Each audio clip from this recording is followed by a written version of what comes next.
É possível estar vivo por fora e morto por dentro diante de Deus? Por que alguns mudam o comportamento, mas não conseguem vencer o pecado? O que Deus olha primeiro? O que você faz ou o que você é por dentro? E quando você erra, é só um problema de atitude ou é algo muito mais profundo? Por que é mais fácil mudar os hábitos do que mudar o coração? É possível cantar e orar e mesmo assim não adorar a Deus de verdade?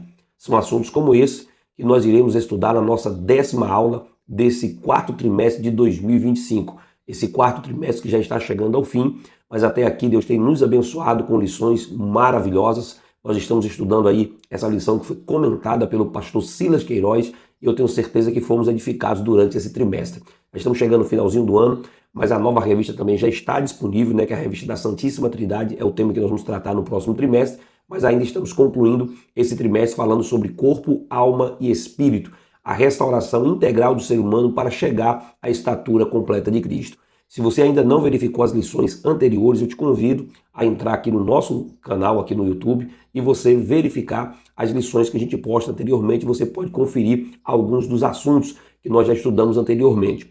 O tema de hoje, nós vamos falar sobre espírito, o âmago da vida humana, o centro da vida, o mais íntimo da vida humana. Esse espírito que nós vamos estudar hoje não é o Espírito Santo, é o espírito humano, uma das composições do homem que é tripartido, né? Que é corpo, alma e espírito. E agora nós vamos aprofundar um pouco sobre o espírito. Então, seja muito bem-vindo ao nosso canal. Eu sou o pastor Renato Bromochenkel e eu quero convidar você para se inscrever. Eu sou pastor auxiliar aqui na Igreja Evangélica Assembleia de Deus de Eunápolis e você é muito bem-vindo por aqui. Deixa aquele joinha, faz a sua inscrição, ativa o sininho para que juntos nós possamos aprender mais a palavra de Deus. Dito isso, eu quero ir aos 3 objetivos da nossa aula de hoje. O primeiro, nós vamos tentar hoje expor para você que o espírito humano ele foi concedido diretamente por Deus. Foi Deus que deu o espírito para o homem quando ele soprou no homem para que ele se tornasse uma alma vivente. Então, como parte essencial da natureza humana, esse espírito nos capacita a ter comunhão com Deus, né, a comunhão com o Criador, para que nós possamos nos relacionar com o nosso Deus.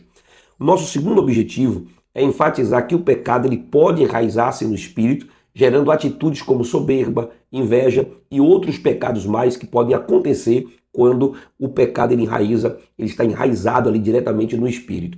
E em terceiro, nós queremos mostrar que a regeneração espiritual ela é a base para uma vida de adoração, uma vida genuína, vivida, né, em espírito e em verdade. Eu espero que assim você possa compreender a nossa aula de hoje.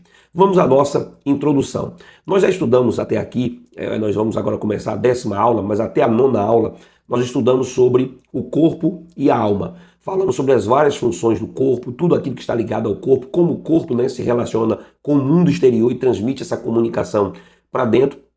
Nós falamos, sobre, por exemplo, sobre o olfato, a audição, né, sobre o paladar, todos esses toques, essa sensibilidade que está no nosso corpo que consegue transmitir para a alma, para que a alma possa se comunicar com o mundo externo. E depois nós entramos nos aspectos da alma, quando nós falamos sobre consciência, intelecto, sobre os pensamentos, sobre a vontade. Então nós estudamos até aqui essas 2 primeiras partes do ser humano. Mas hoje nós iremos agora, né, nos voltar a nossa atenção para o espírito humano, que é a parte mais profunda que o homem tem, e isso foi Deus que nos deu, uma comunicação de Deus diretamente, algo compartilhado de Deus completamente conosco. Então nessa lição nós iremos ver como o espírito ele foi dado por Deus, como foi que Deus nos deu esse espírito, quando foi que ele nos deu, a distinção entre o espírito e a alma, há uma distinção entre os dois, são inseparáveis, mas são distintos, e depois nós iremos ver a importância que o espírito tem na comunhão com Deus, especialmente na área da santificação e na área da adoração. Então o espírito, ele é o âmago da vida, ele é o centro da vida humana. E é nele que Deus se revela, fala e transforma o homem. Então vamos para a nossa lição, para que nós possamos compreender aquilo que Deus tem reservado para os nossos corações. No nosso primeiro ponto, hoje nós vamos falar sobre o sopro divino, a concessão do espírito. E o primeiro tópico nós vamos falar sobre o fôlego da vida. O corpo humano, ele foi feito do pó da terra. Deus pegou da matéria já existente, que era a terra, estava ali inerte, e ele deu o seu sopro divino. E a Bíblia diz que então o homem agora recebeu o fôlego da vida. E foi nesse ato que Deus concedeu o espírito ao homem e o homem se tornou uma alma vivente. Veja o que diz a própria palavra de Deus em Gênesis capítulo 2, verso de número 7. Então formou o Senhor Deus o homem do pó da terra e soprou em seus narizes o fôlego da vida e o homem se tornou uma alma vivente. Então veja que até esse momento toda a criação estava surgindo por ordem verbais da parte de Deus. Deus estava dizendo haja, e aí ele diz, haja luz, né? Haja terra e haja expansão no meio das águas. Então ele dizia uma palavra e aquilo acontecia, as coisas iam surgindo. Depois outras palavras que Deus usou também, ajunte-se, né? Outra palavra, produza. Então ele foi usando essas ordens verbais e no tempo da palavra de Deus todas estas coisas começaram a acontecer. Porém, quando veio a hora de Deus formar o homem, então ele diz, façamos o homem a nossa imagem, conforme a nossa semelhança, criou Deus, pois o homem à sua imagem, homem e mulher os criou. Então você vai observar que Deus sai das palavras que eram impessoal, né, dizendo haja, produza, apareça, e agora ele começa a usar um verbo que é algo mais relacionado, pessoal, quando ele diz façamos.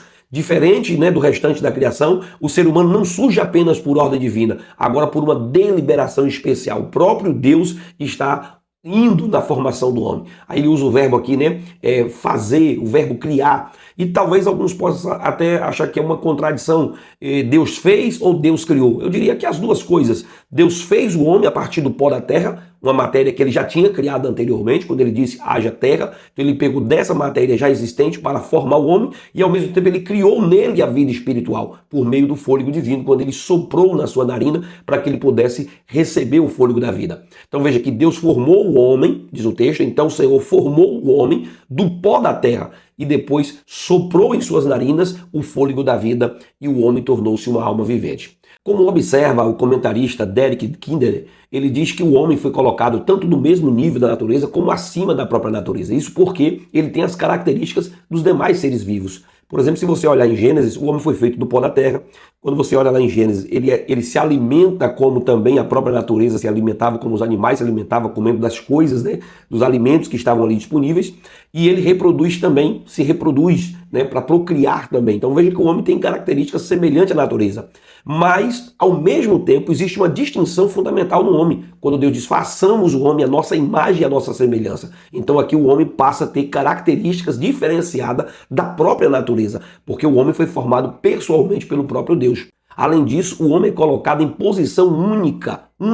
Veja que o homem, por exemplo, ele tem o ofício de governar toda a criação, dar nomes aos animais. Ele é diferente, ele é sobre todos os animais, embora alguns animais consigam ter domínio sobre os outros, ou acaba sendo governar o seu próprio bando, ou governar, talvez até ser predador sobre os outros animais, mas o homem governa toda a criação. Gênesis capítulo 1, Gênesis capítulo 2, Salmo capítulo 8 e Tiago capítulo 3. Então, em todos esses textos, você vai observar que o homem, ele tem domínio sobre toda a criação. E por último, a natureza do homem, a natureza espiritual, essa natureza que Deus dotou, deu essa capacidade do homem ter, de ser esse ser espiritual, onde ele consegue se relacionar com o seu próprio Criador, com o seu próprio Deus. Só que você deve observar que o ápice aqui não é o domínio sobre a criação. Isso já é uma diferença muito grande que o homem tem, mas é a relação que o homem pode ter com Deus. E Livingstone, ele afirma que o homem foi criado por Deus e dado a ele a capacidade espiritual, que é uma capacidade para a imortalidade.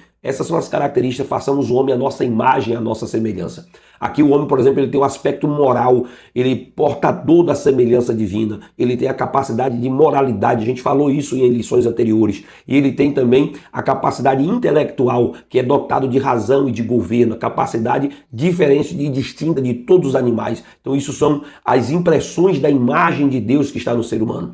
E tem mais ainda, ele foi criado para viver com autoconsciência, com autodeterminação e uma santidade interior. A gente pode conferir isso, por exemplo, em Eclesiastes capítulo 7, verso 29, quando diz que Deus fez o homem reto. E Efésios capítulo 4, verso 24, diz que nós somos criados em verdadeira justiça e santidade. Em Colossenses 3,10, Paulo diz assim, renovados para o pleno conhecimento segundo a imagem daquele que os criou. Então o homem ele foi criado de um pó inanimado, né, criado da própria terra, mas ele foi criado para estar conectado com Deus, conectado com os céus. Eu espero que até aqui você esteja compreendendo a palavra. Então o homem, ele recebeu a vida, essa comunicação especial, quando Deus soprou nele esse elemento espiritual. Assim a matéria recebeu o quê? Vida consciente, formada pelo espírito e pela alma. O espírito, ele é a parte imaterial pela qual nos relacionamos com Deus. A gente tem corpo, alma e espírito. E é com o nosso espírito que nós nos conectamos com Deus. E nós nos conectamos com Deus e trazemos essa conexão para a alma e para o corpo. Então todo homem, já disse isso em outras lições anteriores, não são 3 homens, 3 seres humanos, é uma pessoa composta por corpo, alma e espírito. Então a vida que vem de Deus, ela passa pelo espírito para a alma e a alma se expressa por meio do corpo. Por isso o espírito, ele é o âmago, ele é o centro da vida humana, a parte mais profunda e íntima do ser humano, inseparável, ligada completamente à alma, inseparável da alma, porém estão conectadas uma à outra, porém há uma distinção, há características, algo que pertence à alma e algo que pertence ao espírito. Então, sem o sopro de Deus, pode até haver um corpo, né? Ali foi formado o corpo, mas é o sopro de Deus que deu a vida espiritual, é o espírito que é o ponto onde a criatura se encontra e se conecta diretamente com o Criador. Mas vamos ao nosso segundo tópico, para que você possa ainda compreender um pouco mais a nossa lição, falando sobre a singularidade do espírito. A Bíblia, ela apresenta a alma e o espírito como componentes imateriais e distintos. Ou seja, o ser humano, tanto no Antigo Testamento quanto no Novo Testamento, é apresentado tendo essas distinções entre corpo, alma e espírito. Vejamos, por exemplo, Zacarias, ele diz o seguinte: assim diz o Senhor que forma o espírito do homem dentro dele. Veja que ele está mostrando que existe um espírito. Quando você vai, por exemplo, para Jó, Jó diz, falarei, quem é que vai falar? O corpo. Falarei na angústia do meu espírito e queixar-me-ei da amargura da minha alma. Então veja que há uma conexão mostrando a existência dos 3. Quando você vai para Eclesiastes, por exemplo, ele diz, ao pó volte, né? O pó volte à terra, esse pó aqui seria o próprio corpo, e o espírito volte a Deus que o deu. Porém, é bom observar que esse espírito, ele volta junto com a alma para permanecer consciente daquilo que fez em vida, para que ele receba a recompensa ou o juízo divino. Você vai ver isso, por exemplo, em Lucas capítulo 16, verso 22 e verso 25. Diz, o rico morreu e no Hades ergueu os olhos estando em tormentos. Quando você olha, por exemplo, Apocalipse capítulo 20, verso 4, diz, vi as almas dos que foram degolados e viveram e reinaram com Cristo.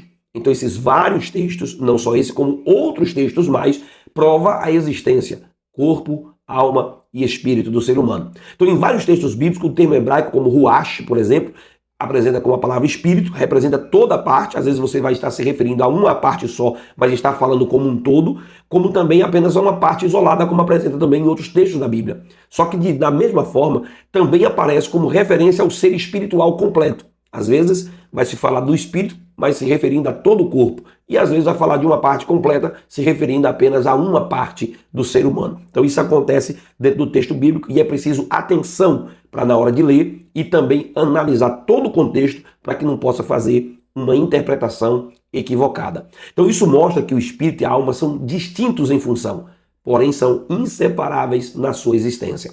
Juntos eles constituem o que é a dimensão espiritual consciente do ser humano diante de Deus. Então só concluindo aqui esse tópico para você entender. O espírito e a alma são distintos, mas são inseparáveis. E juntos eles formam a realidade espiritual que retorna a Deus após a morte. No terceiro tópico, nós vamos falar sobre essa tênue divisão que existe entre alma e espírito. No Novo Testamento, em 1 Tessalonicenses capítulo 5, verso 23, e também em Hebreus capítulo 4, verso 12, são os textos centrais para essa distinção entre alma e espírito, pois eles tratam desses elementos em essa linguagem sinonímica. Então você observa que Paulo vai declarar o seguinte em 1 Tessalonicenses, verso 23, capítulo 5, verso 23. E o mesmo Deus de paz vos santifique em tudo, e todo o vosso espírito, e alma e corpo sejam plenamente conservados, irrepreensíveis. Então veja que aqui ele faz essa divisão, corpo, alma e espírito. Já o autor de Hebreus afirma que somente a palavra de Deus consegue acessar essa divisão, essa distinção que existe no interior do ser humano. Quando ele diz, porque a palavra de Deus é viva e eficaz, penetra até a divisão da alma e do espírito. Então isso revela que há uma divisão real, porém tênue, uma coisa muito simples, uma separação quase que imperceptível entre alma e espírito. Então ambos estão entrelaçados no íntimo do ser humano e só Deus pode acessar por meio da sua palavra. Só Deus consegue discernir plenamente essa realidade interior por meio da sua palavra. Portanto, ainda que exista discussões teológicas sobre a composição do homem, as escrituras é muito clara. o ser humano é apresentado corpo, alma e espírito. E não como uma construção simbólica, mas como uma realidade bíblica distinta, apresentada pela própria palavra de Deus. Então, resumindo esse tópico, a gente pode dizer que a distinção entre alma e espírito é sutil, mas é real. Ela é tênue, mas ela é real. Somente a palavra de Deus alcança o mais profundo do ser humano, dividindo alma e espírito. Vamos agora ao nosso segundo ponto, falando sobre espírito, pecado e santificação. Vamos aqui ao primeiro tópico, falando sobre pecados do espírito.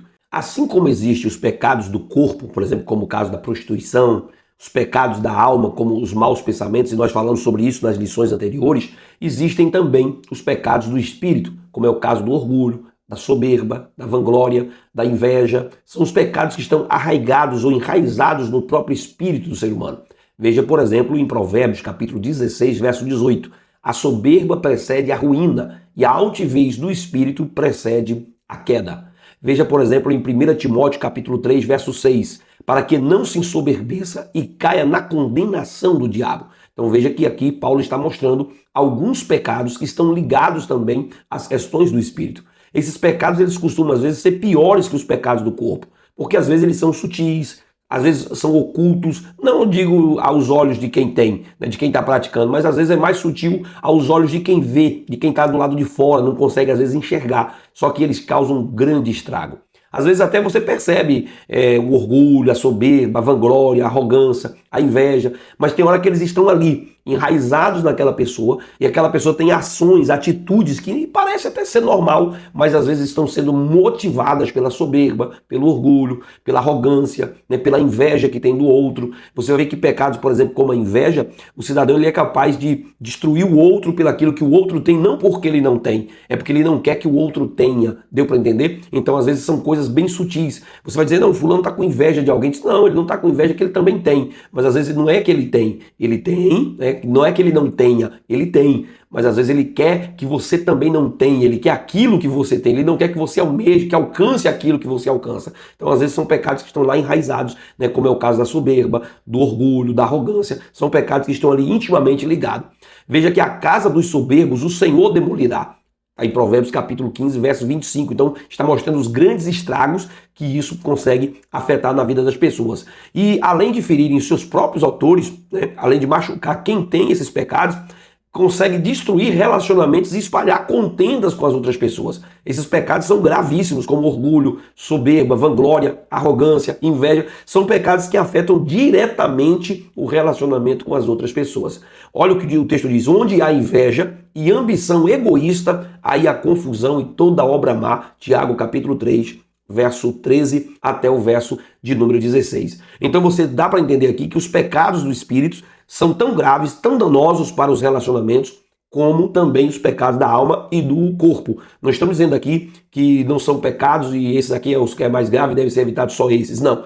Todo pecado deve ser evitado. Só que esses pecados que são produzidos pelo espírito, eles destroem relacionamentos, eles conseguem trazer grandes estragos no convívio, no ambiente, porque são pecados que acabam se manifestando na convivência com as outras pessoas. E muitas manifestações externas da alma e do corpo, como ira, disputas e maledicências, são na verdade reflexos dos pecados que estão dentro do espírito. Às vezes quando a pessoa tem a maledicência, tem a ira, tem as disputas, tudo isso estão ligados às vezes a pecados que estão refletindo no espírito e estão sendo externados no corpo, na alma, por causa desses pecados interiores. Veja que a soberba e a inveja de Sambalate e de Tobias geraram o quê? Uma oposição e violência verbal contra Neemias. Veja que a prática houve externa, perseguição, eles foram contra, espalharam maledicência para que houvesse um combate contra Neemias, para que todos se voltassem contra Neemias, por causa do projeto que Neemias estava fazendo, e aí aquilo ali tudo era para tentar destruir Neemias, mas era movido pelo quê? Pela soberba e pela inveja que havia naqueles homens. Neemias, porém, não reagiu com a mesma moeda. Foi o que Neemias fez diante da afronta, ele respondeu com oração e com vigilância, permanecendo firme na comunhão com Deus.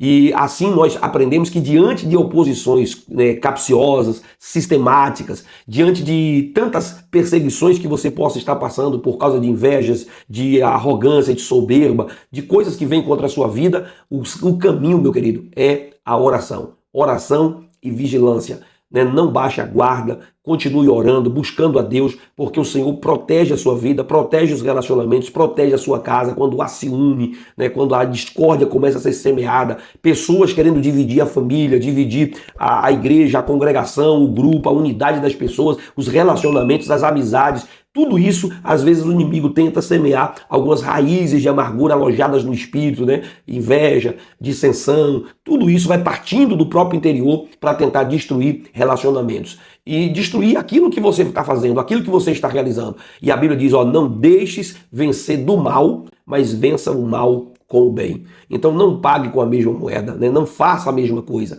mas coloque a sua vida em propósito diante de Deus, né? Sem abalar sua fé, sem abalar sua comunhão com o Senhor. Continue confiando, porque Deus protege os seus e guarda os seus filhos. Os pecados do Espírito são invisíveis aos olhos humanos, mas profundamente destruídos. Só a vigilância espiritual os impede de dominar e de estragar vidas, relacionamentos e a comunidade do Senhor. Então eu espero que até aqui você esteja aprendendo a palavra. Se essa palavra está falando ao seu coração, coloque aqui um comentário, coloque aqui uma aplicação que você acha que é importante esse assunto, para que você possa meditar, refletir e ser edificado para a glória do nome do Senhor Jesus. Mas vamos ao nosso segundo tópico, falando sobre raízes do pecado. Na primeira carta de Tessalonicenses, capítulo 5, verso 23, um verso que a gente acabou de ler ainda há pouco, Paulo está ensinando sobre a santificação. E ele está mostrando que ela deve alcançar o ser humano por inteiro. Não pode ser apenas uma parte do corpo humano ou uma parte da nossa vida ser santificada. Tem que ser santificado o corpo, a alma e o espírito. E não é algo aleatório. Veja, por exemplo, o verso. Vamos repetir novamente para você entender. O mesmo Deus de paz vos santifique em tudo. Em tudo. Veja aqui que ele está dizendo que não é uma única parte, né? Só o espírito, ou só o corpo, ou só a alma. Vos santifique em tudo. E todo o vosso espírito, alma e corpo sejam plenamente conservados, irrepreensíveis. Então é preciso que a nossa vida seja levada a sério diante de Deus, né, com todo o corpo, né, com toda a nossa estrutura, a formação humana, né, a formação do indivíduo, o corpo, a alma e o espírito conservados, irrepreensíveis na presença do Senhor. No ato da criação, por exemplo, Deus operou do material para o imaterial. Olha o que diz o texto. Formou o Senhor Deus o homem do pó da terra e soprou em suas narinas, né, o fôlego da vida. Só que na redenção, na regeneração do ser humano, o processo se torna inverso. Ocorre do espiritual para o físico. Olha o que Paulo está dizendo. Vosso espírito, alma e corpo. Não é por acaso que Paulo está dizendo que a santificação ou o procedimento de santificação, de conservação, parte da parte espiritual para o material. Veja que na criação, na redenção, na criação, melhor dizendo, o homem foi formado da terra, do pó da terra, e depois Deus soprou-lhe o fôlego da vida. Assim o homem se tornou uma alma vivente. Só que na redenção, né, nessa regeneração do homem, ele começa pelo processo interior, partindo de dentro para fora. Veja, por exemplo, na primeira carta de Pedro, capítulo 1, verso 23. Fostes regenerados pela palavra de Deus. E ainda está em Romanos, capítulo 8, verso 23. Aguardamos a redenção do nosso corpo. Ou seja, a gente começa a ser regenerado pelo Espírito, só que aguardamos a redenção do nosso corpo. Ou seja, o pecado ele não começa no corpo, mas no imaterial, que a Bíblia chama de coração. É de dentro para fora. Às vezes a gente externa no nosso físico o pecado, mas ele começou a ser concebido, como diz Tiago, dentro do ser humano. Dentro de nós é que ele começa a ser gerado. Por isso a verdadeira santificação ela parte de dentro para fora.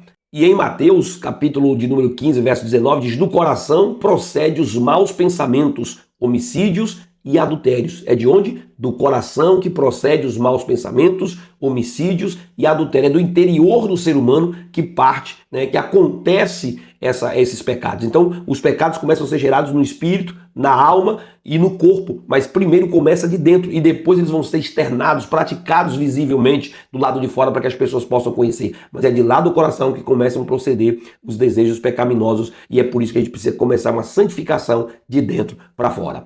Por isso que Ezequiel diz: dar-vos-ei um coração novo, porei dentro de vós o meu espírito. Ezequiel capítulo 36, verso 26 a 27. Ainda em Romanos capítulo 8, verso 13 diz: se pelo Espírito mortificardes as obras do corpo, vivereis. Em Gálatas capítulo 5, verso 22 diz: o fruto do Espírito é, e ele passa a falar quais são as características do fruto do Espírito. Então a gente precisa compreender que todo o corpo, todo ser humano precisa ser santificado. corpo, alma e espírito. Mas lembrando que a gente precisa começar esse tratamento da santificação do espírito para a alma e para o corpo, para que assim possa ter um efeito. Então você está vendo aqui que a santificação, ela começa de dentro para fora. E é muito importante que a gente não venha ignorar essa verdade, porque senão a gente pode acabar indo, ou sendo levado para o legalismo e acabar tendo confiança nas próprias obras, que isso é uma distorção da graça de Deus. Veja, por exemplo, o que o próprio Senhor disse em Mateus: limpais o exterior do corpo, do copo, mas por dentro estáis cheios de hipocrisia. Jesus está mostrando isso aqui.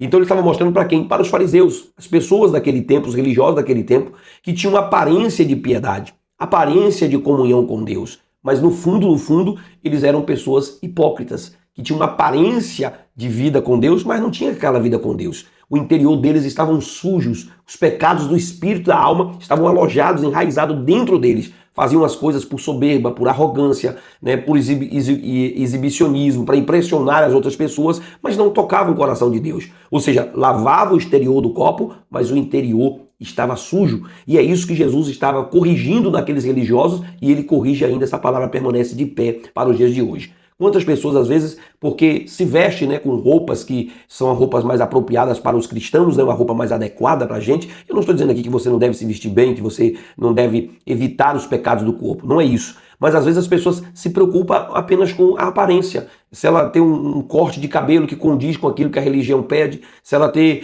a vestimenta de uma roupa com aquilo de acordo com a moda cristã, com o que o estilo cristão exige, ela já parece uma cristã. E se diga de passagem, as questões dos dons espirituais.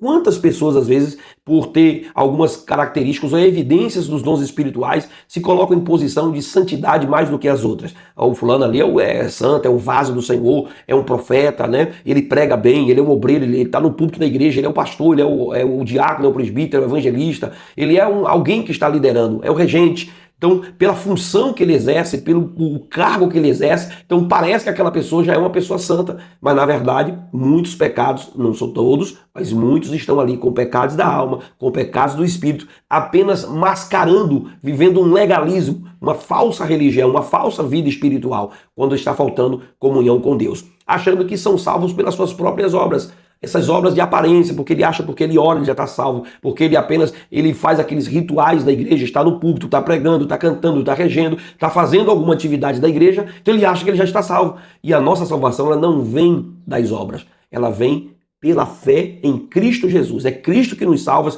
pela sua graça, é a graça de Deus que nos salva. E essa graça, uma vez nos salvando, ela precisa mudar, regenerar o nosso interior para que nós possamos alcançar vida e comunhão com o nosso Deus. Então o pecado, ele enraiza-se no coração, e a santificação verdadeira, ela começa no espírito e ela alcança todo o ser. Eu não estou dizendo aqui que o corpo não precisa externar essa santificação que está intimamente. E não estou dizendo também que todos que externam uma aparência piedosa têm problemas internos. Não é isso. Mas a gente precisa ter cuidado com o legalismo, com a aparência das coisas, porque muitas pessoas fingem, parecem ser, mas não são aquilo que de fato por dentro são. Mas vamos ainda ao terceiro tópico, falando sobre vencendo o pecado.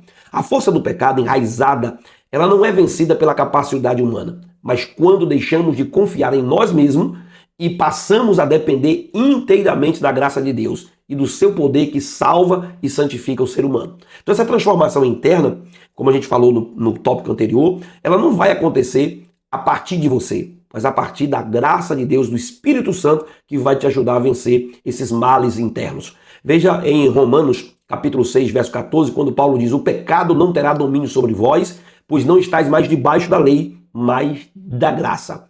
Ainda está em Hebreus 10:10, diz o seguinte: fomos santificados mediante a oferta do corpo de Jesus Cristo, feita uma vez por todas. Ou seja, quando nós nos entregamos a Cristo, deixamos a graça de Deus tomar conta de todo o nosso ser, de toda a nossa vida, então nós somos alcançados e libertos desse poder do pecado.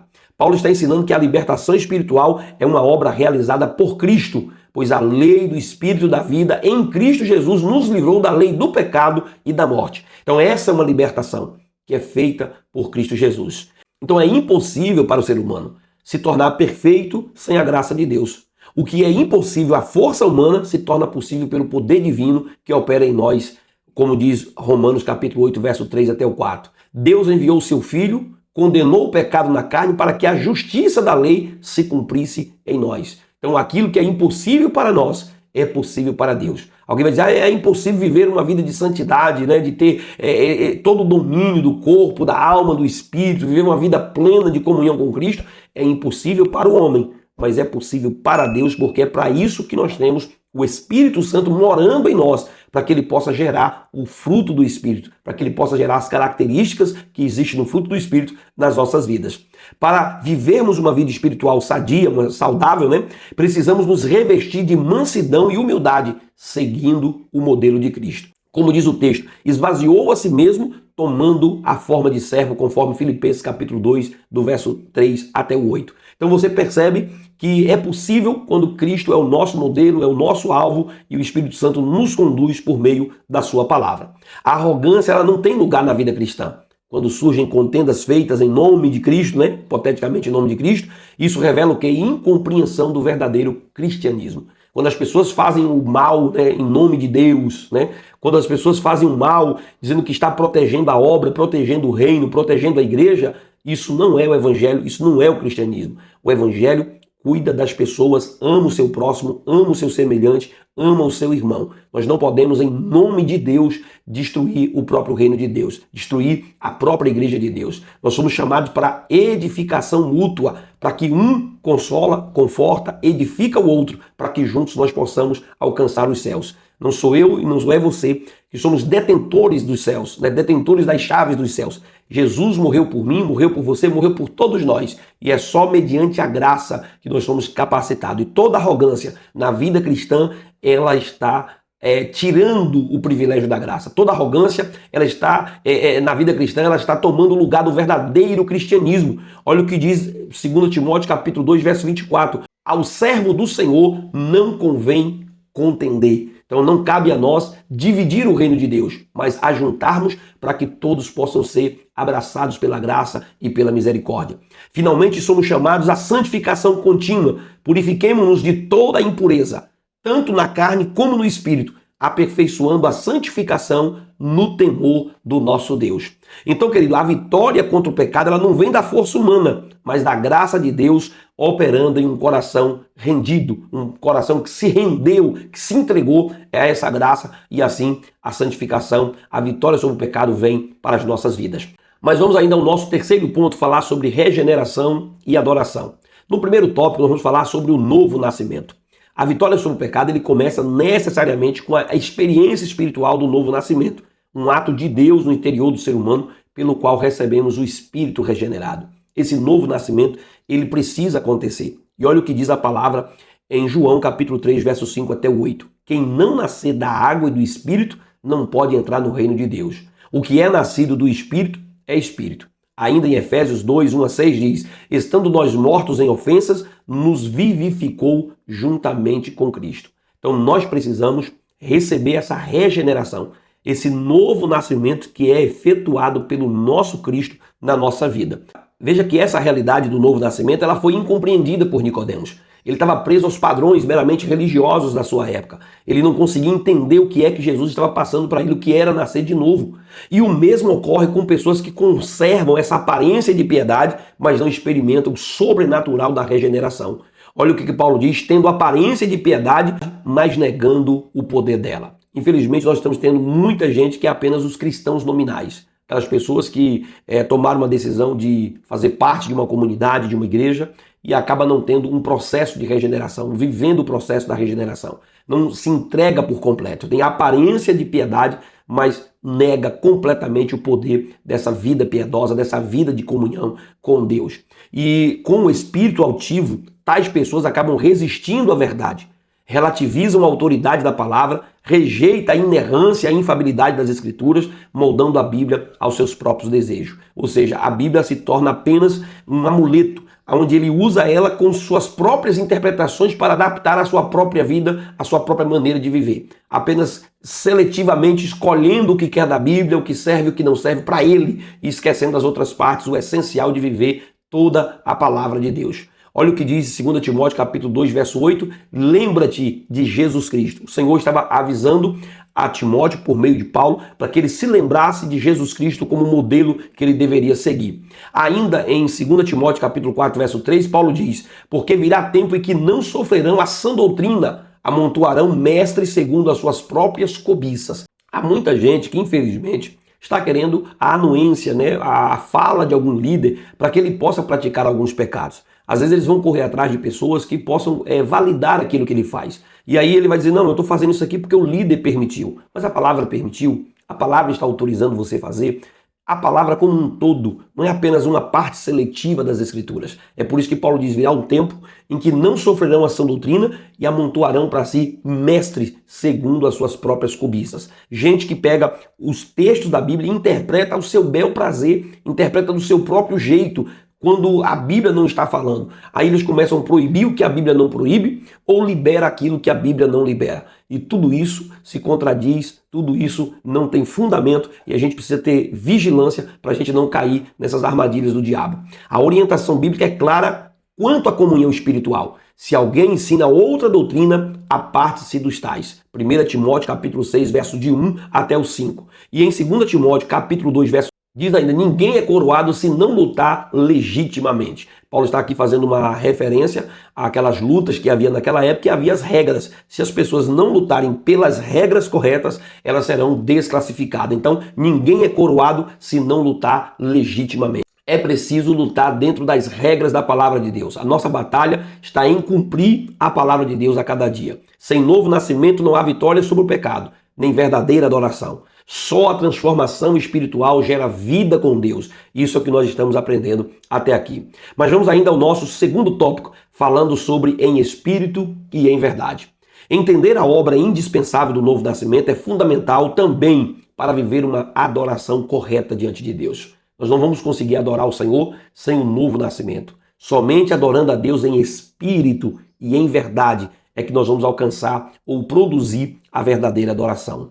Veja que, assim como Nicodemos, a mulher samaritana, ela também possuía uma visão limitada. A visão dela estava presa à tradição, às tradições judaicas, às tradições samaritanas daquela época. Veja que ela começa a perguntar qual era o lugar da adoração. Ela diz: nossos pais adoraram nesse monte, mas os judeus dizem que tem que ser adorado no templo. E o Senhor o que diz? Aí Jesus revelou que a verdadeira adoração não depende do lugar, mas da natureza espiritual. Mas vem a hora, né? A hora vem em que os verdadeiros adoradores adorarão ao Pai em espírito e em verdade. Por isso, uma vida espiritual saudável não se fundamenta em misticismo, em ritos vazios ou tradições humanas, mas em comunhão com Deus segundo as Escrituras, segundo a palavra de Deus. Quem crê em mim, do seu interior fluirão rios de água viva.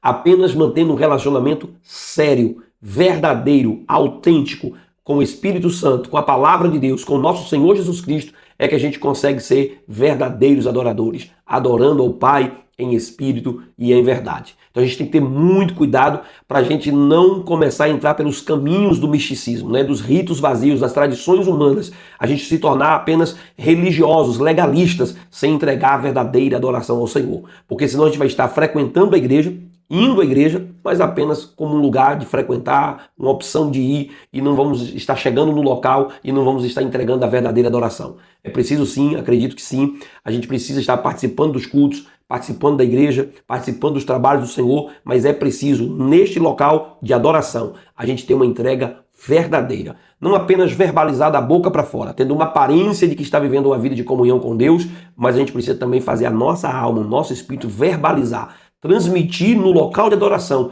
aquilo que de fato estamos sentindo do nosso Deus. A adoração verdadeira não depende de lugar, forma ou rito, mas de um espírito regenerado e rendido verdadeiramente à palavra de Deus, às Escrituras Sagradas.